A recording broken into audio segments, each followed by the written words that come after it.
Let us take a look at the so-called quantum jump issue. First,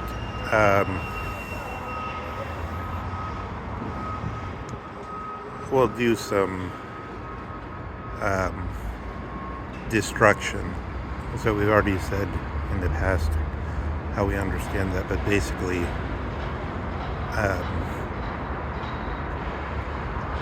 we're making some use of history in order to put our concepts to the test. So if we go back to the 17th century,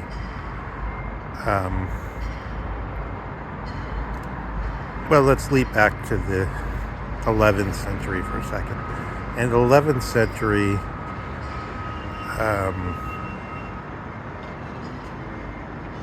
the Catholics had nothing but, pretty much nothing but the Timaeus of Plato, and of Aristotle they just had the logic. So naturally there was a tendency, Timaeus was a mathematician having a discussion with Socrates. So naturally there was a tendency to put an emphasis on the Pythagorean religion, let's call it, the Pythagorean idea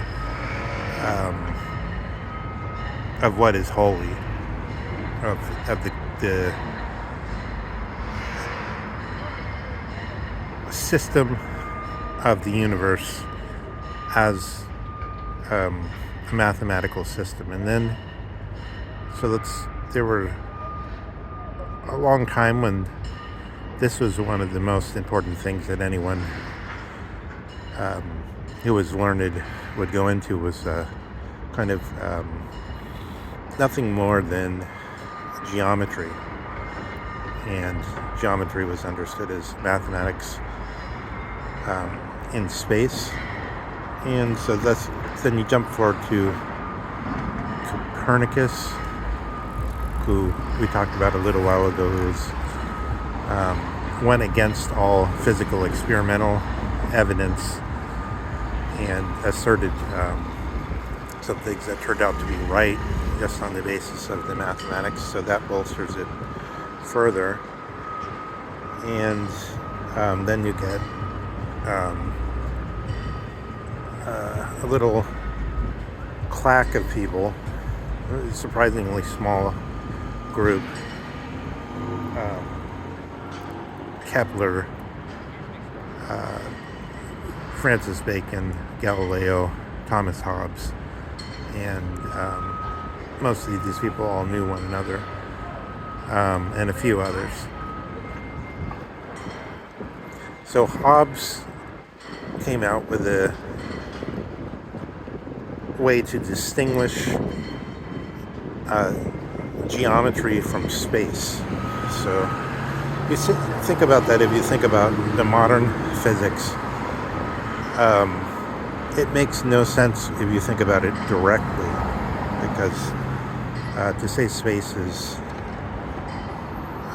curved, for instance, is nonsensical, because you can only describe a curve by distinguishing it from a straight line.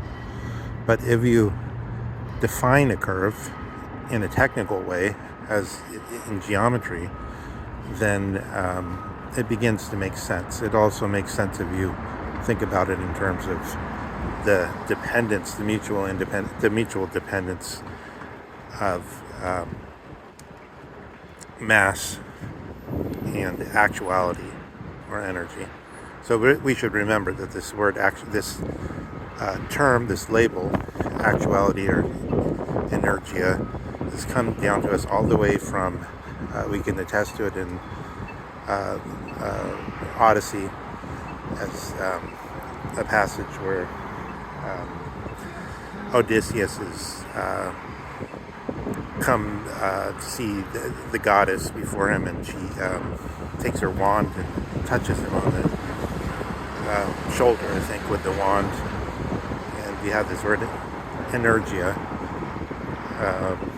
and then it gets taken up and given technical meanings by the Greeks, and it comes all the way down to us, and it's still in use. So you can see there's some sense to tracing these things back and forth, because you have a label, and there's like a box that's full of all kinds of contents, and then the contents change, but the label stays the same, and there's bound to be confusion. So I think with the I don't think it's locked. quantum jump issue, we have the issue where how did we get these terms that we're using?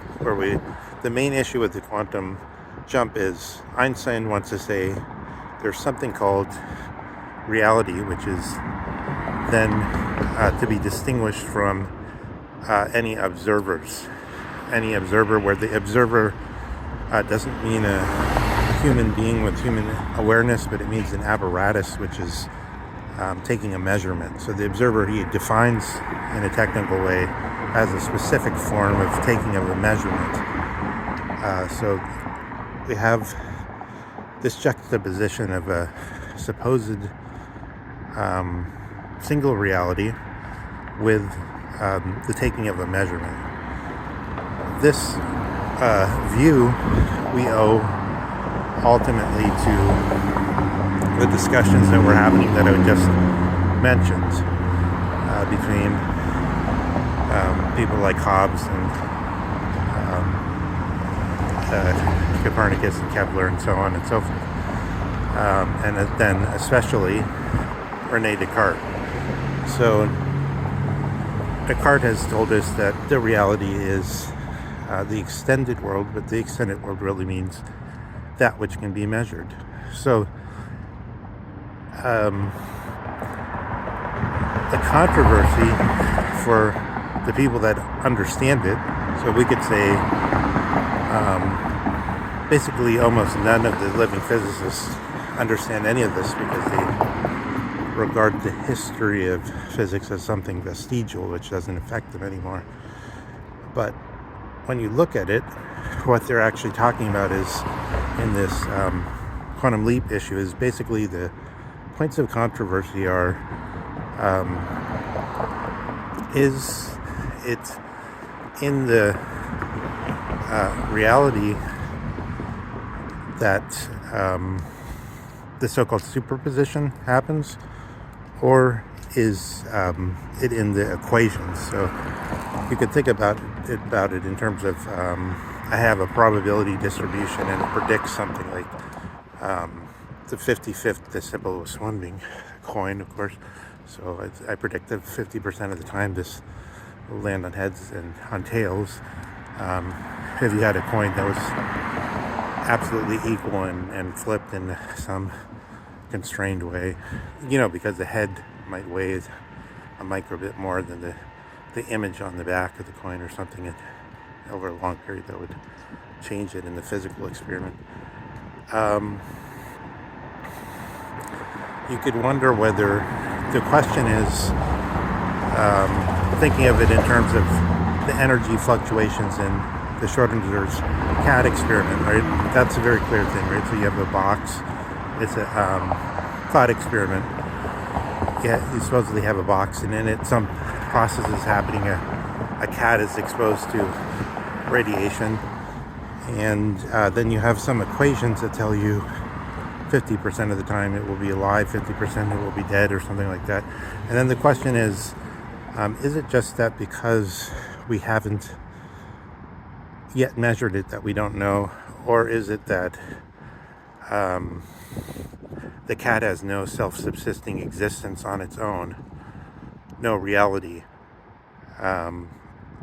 and it only has a reality once it's measured?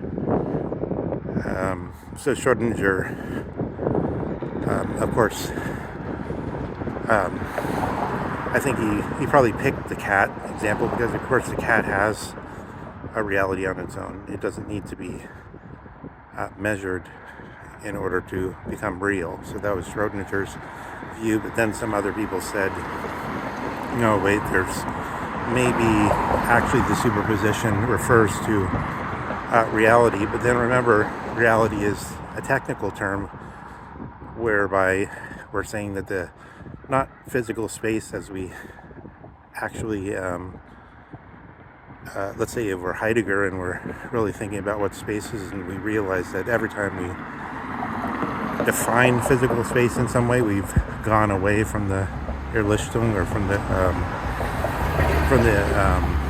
we've gone away from the first position. We've tried to improve on how things are by claiming to have a scientific view which is more accurate than the view we're used to in the daily life. We claim to make an improvement, escalate it up above our daily view, and have better knowledge than we do in daily life. That's the point of any science, is to improve on our ordinary understanding of things.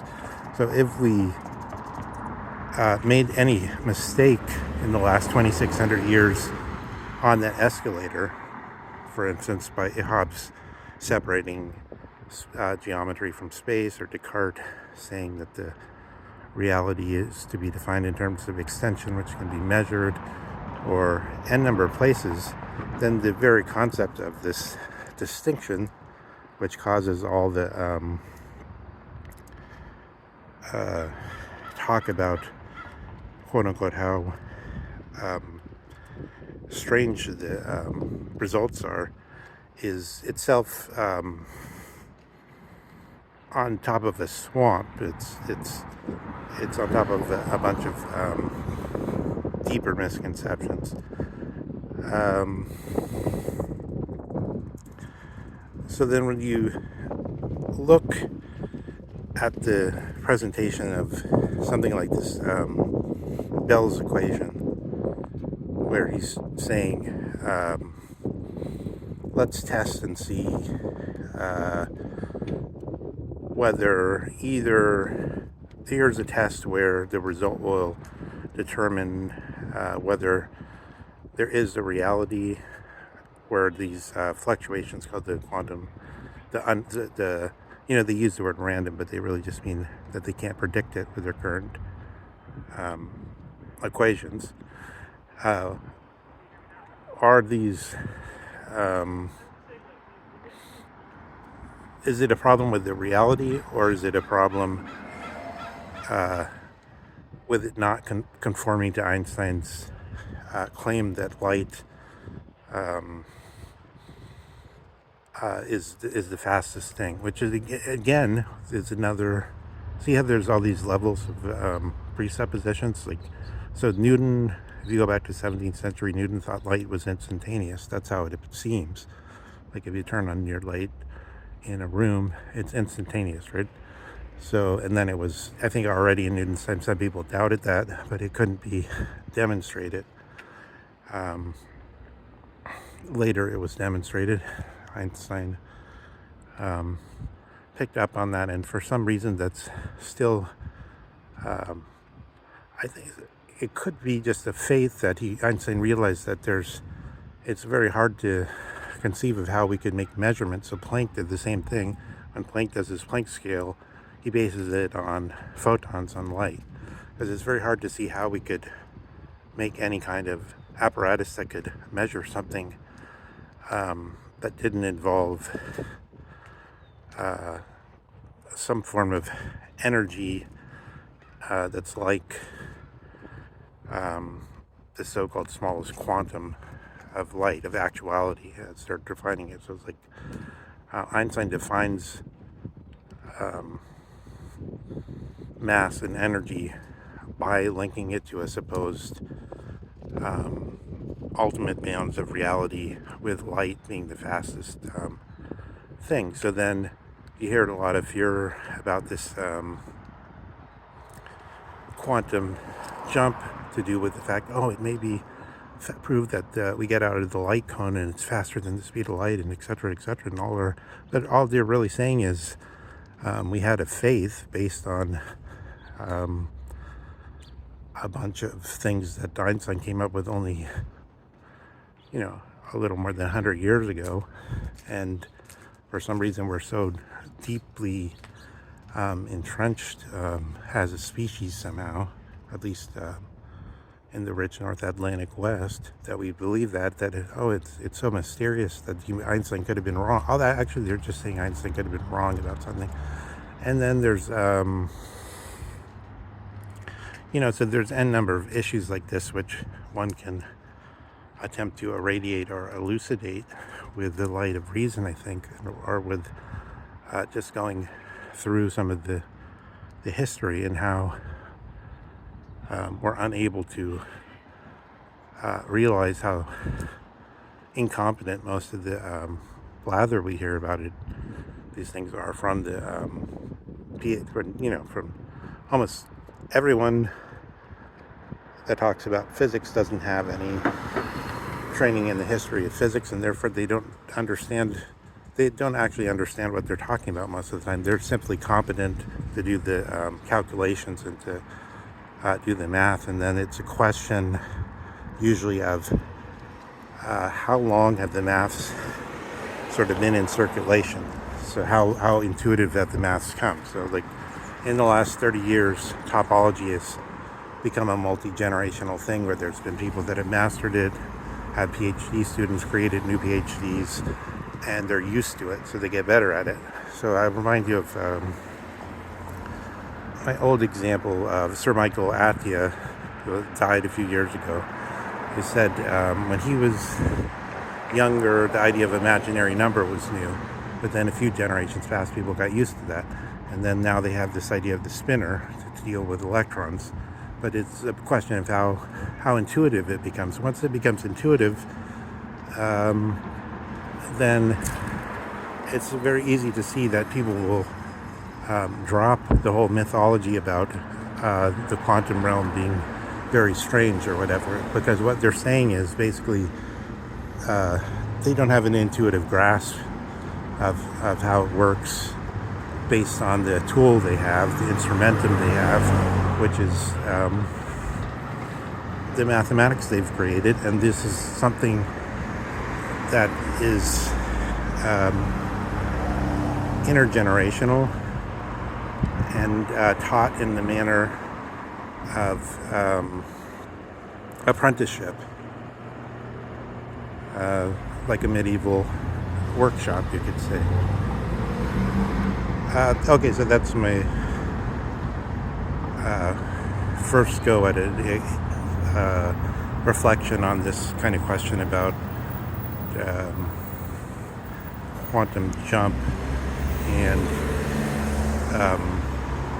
if the subject matter is interesting in some particular, I mean, there must be some